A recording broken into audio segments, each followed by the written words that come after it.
All right, so we have had a good opening week, and there was a couple of things that I had laid out on my last video whenever I did that. That was the 21st. We were right here at this 5. We had just printed this 6. We had some good price movement. I was looking for some levels. Let me say what those were. So we had, so back here on the 20th, we had just printed, so this is on, yeah, the daily. Yeah, so we had the 8. It was the 21st whenever I did that last video. We had this 9 right here. We retested it on that day. And then also on the 4 hour, there was a level back. It was at 30,000. It was this level right here. Which one was it? This one right here. So we also went back and retested that on the 21st. We price fell below it. We retested it with a green number. This was blue at the time. We got that. So I'd said we needed to get here retested with a green number. We did that. On the daily, I said the same thing, that we needed to get here back to 31. What was this? 31.3. We did that on that same day. And then I also said there was a potential. We still had, that was the 21st. We still had, what was it? Like 4 days to get to print this, because this was a red one. Not This was a this was a green one on the daily, but on the weekly it was a red 5. And I said we still had a couple more days, and that if we could close the week above, what was it, 34,709, that would be a good retest. We had this 9. If this would have stayed a red 5, I would have been worried that we could have gone more downside. But we've come back here, we found support, and then we retested it, and now the number has flipped to a green 1.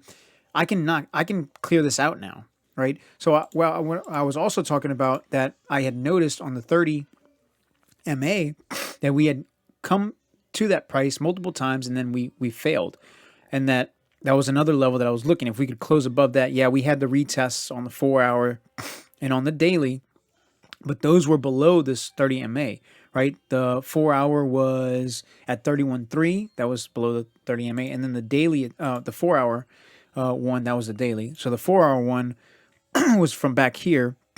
Oh, that was lower, but we were still, whenever I did that video, I think we were just getting right back at this 9, and I was going to see if it would hold. No, it was later in the day. Yeah, it was where this 5 and 6. So we had already retested that, and we were consolidating here. That's what I said earlier. So the daily had yet to get there, because those prices on that 5 and 6 were 31,631, but we hadn't closed yet, because this price was 31.3. So we hadn't closed that day yet. Whenever I did it, I don't believe we had. But anyway, this was the target I was looking for. Whenever we had a close above the 30 MA, that means that we had kind of broken this little trend that we had kind of set up for almost, I would say, the past almost month that we had kind of set up. So we got that breakout, right? Everything's starting to turn. And at the end of the week, that Friday, it looked like we had some good momentum. And I was like, well, we had good momentum. I was looking for CMF, right? So for the CMF to turn down, yeah, on the weekly it was a little bit weak, but on the 4 hour, you can tell whenever we started to consolidate here, the CMF started to go up. And yes, we had a 9. We did get a little bit higher, and whenever I saw this candle, I was a little worried. I kind of felt like we were going to go back, and we did. But whenever we went back and we retested the level of this green 9 with the red number, and we had an increase in CMF, I was like, in another couple of hours, we're probably going to get a breakout. I was hoping it would be more of like a subtle breakout, 2 above a 1, above the 9, but we ended up getting a large candle, a 4% move. That was, what was that, Friday? This was the 23rd. Yeah, that was Friday after the market closed. We ended up getting a big move. We hit the 9. We consolidated a little bit. CMF's going back up. Issue here is that we didn't retest this with a red number. So I'm going to mark this, and I use orange on the 4 hour. There we go. That's already there. So we could get a retest. I mean, that'd be a larger move. $4,000 back down. I wouldn't be great. We don't necessarily always have to come back down and test these. It's just that I found it's high probability. Yeah, that'd be a 9% fall. That'd be kind of discouraging considering that we moved so much and we had such a good close on the weekly. But yeah, we can run this up. I mean, it's highly likely we're going to run and we're going to hit a 9, unless we get some price consolidation here over the next. No, even if we do get some price consolidation, so this is gonna be 7, 8 here. We would really, so we're highly likely, unless we get a price collapse, which I don't see because our CMF is continuing to trend up. Our weekly, yeah, we've kind of broken down here, but we closed. Did we close above the 2-week high? So the high was 35,290, and we closed above that. And I also said it was very important for us to get back above this Fibonacci level, and we did. We didn't close this week. This week was very down. I said I was relatively bearish here. I thought we would go lower. We did. We went back. We retested this. I can clear this out. That's very encouraging. Do I think we're out of? I mean, could this just be a false bounce, and we could be going, just a false bounce, secondary high, maybe up to 47, 48 for a secondary high, and the bull market, kind of to be like a bull trap, possibly. So we have to start seeing some indicators starting to trend up. The fact that this weekly is starting to trend back up is great. If we can get price movement, I did say Friday, I re-entered back small position, not 15%. I think it was only 2% allocation of what I'm planning to enter the market back, re-enter the market with. If these trend lines start to go back up. So right now, the short term is below the intermediate. But if we get some good price action, this holds consistent. Maybe we get back above here, like right around 40,000. This should have enough momentum, or should have enough price action, with as far as the moving averages go, the weekly to trend it back up and get a MA above the 8-week, and then if we can clear this high out, 36,375, we can hold the week and close above that. I think that'll give us enough price momentum to hit this upper area around 40, possibly next week, possibly this week, because we did run almost to 40,000, so it's maybe likely we will get there. We can see the RSI. RSI is starting to turn up. Daily, we are not quite overbought. We could see that. On the 4-hour, we are, but we're still getting good movement on the CMF upwards. And the RSI, once we get into this bought area, but we still have good momentum on the CMF, that still kind of signals we can go higher. Man, this has been the highest in a while, so this is a pretty good bounce. What's this? Let's see. It's been 88, 85, so we could see some more price movement. Let's look at the price action here back on this date, whenever we did have a good move. This has got to be last year, it looks like. Right here. Oh, so this was last year at the end of the year. Yeah, we had good price movement breakout. Looks like we consolidated. We had bullish divergence. Let's see. No, we didn't have bullish divergence. We did consolidate. Went sideways on both indicators. So that's going to signal. I got to joggle my brain. I forget sometimes. That's going to be flat price action. No, we need. But our indicator's going down. So this would have been bearish here until we got here and we had some upward movement with our indicator. And then we had a breakout because even after we moved here, we went oversold again, or overbought, I mean. We didn't quite break out here. The true breakout would have been here. I remember we broke above the CMF right here. But that move we would have missed a little bit. But we could have used our T to sequential, right? Because we had this is technically a green number above a prior green number above the 9, and that's the breakout. But if we wanted to be safe, we would have waited to buy basically on this one right here. So the move that we would have missed to play it safe, Oh, that's a good bit. That's like 15, 16%. Maybe it was different on the daily, but that's how it would have weighted. So maybe CMF and RSI not so. I'm not going to say not reliable, but not so definitive in that area. But we look good here. Yeah, we're a little bit overbought, and probably on the hourly we are severely. Look, we hit the 9. I don't usually mark the hourlies, but we've hit the 9. There's some bearish divergence.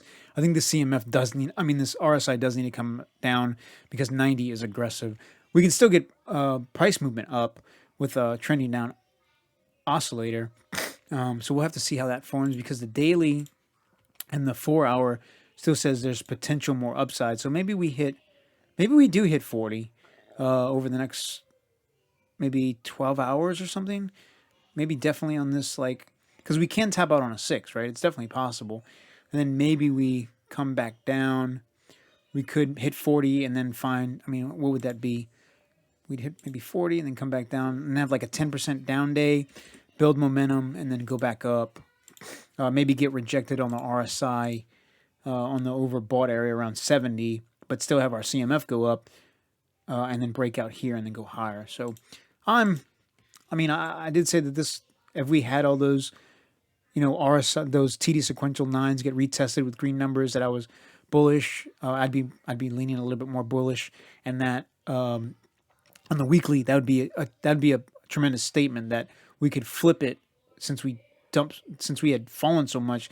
That indicates that we had some good buyers coming in, and we can look at the on balance volume. Maybe that would have told us something. I stayed pretty flat on the weekly. On the daily, see, it started to trend up as price started to go up. So that's okay. And here, look, we broke out there. Consolidated 2 above the 1, above the 9, and when we had started to break out, so that would have been a resistance level. You could have taken a position there, caught, maybe 5% move. But like I said, towards the end of the week, I saw this price movement. We had already gotten the retest on the daily back here on the 21st whenever I did my last video, and I really liked that we had the close or finally a move above the 30 MA.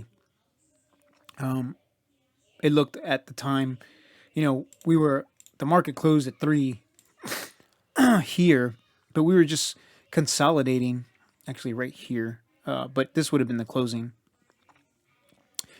candle right here, because this is whenever after the traditional market closed at 3 o'clock on Friday. We had the price movement, but you can see, I remember looking at the CMF and showing that there was some good upward momentum. Kind of, we had come up, we had closed above this prior one. I thought that was bullish because we had a reversal candle here whenever I did that last video. And then we broke out. Yeah, we consolidated, but I felt like we were gaining momentum because we didn't fall. I think the RSI was still really not. It was like in the 50s, I believe. Calculate.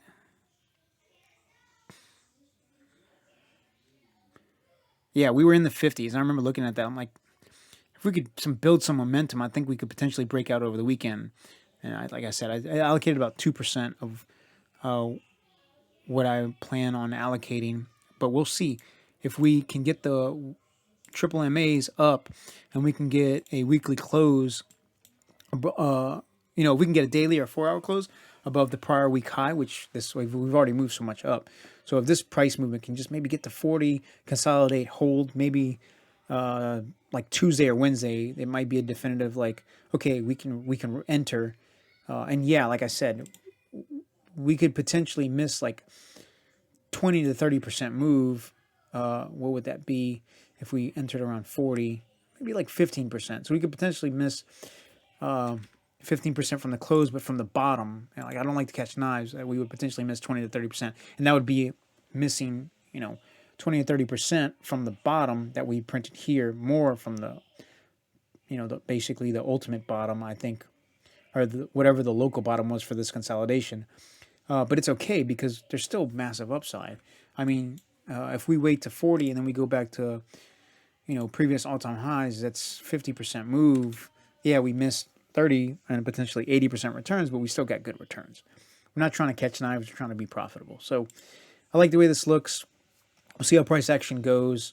If you stayed in it and you had diamond hands, this didn't matter, right? You're just waiting. Yeah, it might go a little bit lower, but hey, I can buy more Bitcoin. So this looks good. I'm going to look at gold because it had some good price movement. We had some, I mean, it kind of faded towards the end of last week, but the interest rates, the yields were going down, and we were getting upward tick in bonds. So that's, they're kind of, they're not necessarily 100% correlated, but bond interest rates go down. It's been bullish for gold. So right now it looks like gold didn't look too hot. Silver kind of lost some steam. So we're just consolidating. We'll see how it goes. We do have a short term below the medium. So we'll see if we can get a close here. I wouldn't re-enter unless we get a close above the prior high. So we would get, or the prior 2 week high. So if we can close at like say 1835, I think it might be safe to possibly take 100% position in gold with the anticipation of moving back to this 1900. I can look at the CMF on some shorter time frames. I think the 4 hour. Let's see, are there's any... So we had the 9 retest. This got retested here, so that was good. This looks like maybe a potential head and shoulders, but it's not panning out. Yeah, so the next price bump, if we can close, like I said, above the prior 2 week high of 1834 would be, you can kind of see it would, like I said, I think it would return us back up to here, this 1900 area. And then that potentially could be setting up for new all-time highs on gold. We would get back to 1900, maybe consolidate for maybe a couple weeks, get a retest of a red number, and then have a green number close above the prior green number above the 9. Then we could start to retest all-time highs. I'll pull up oil real quick, just because I want to see what it's doing. And we've retested that breakout line. Yeah, we've had a cross of the short term, but this is a reversal candle. We'll see what happens. We've retested the 9. We retested the breakout. See how it goes. If we get some consolidation, or if we get some bullish price movement on the daily, we've kind of this is bearish, but we'll see how it goes. We'll see if this provides support again, this 70 area. So I think that's about it. I really want to talk about Bitcoin opening week. Yeah, I missed open by like 2 hours, but we had good price movement. I had laid out in my previous video kind of what I was looking for and what it would take for me to get lean more bullish, and we've done all that. So we'll see how price action goes between now and say Tuesday and Wednesday, and if we can allocate more of a position if we're looking to trade maybe a secondary high or a new all-time high. So appreciate it, and thanks for watching.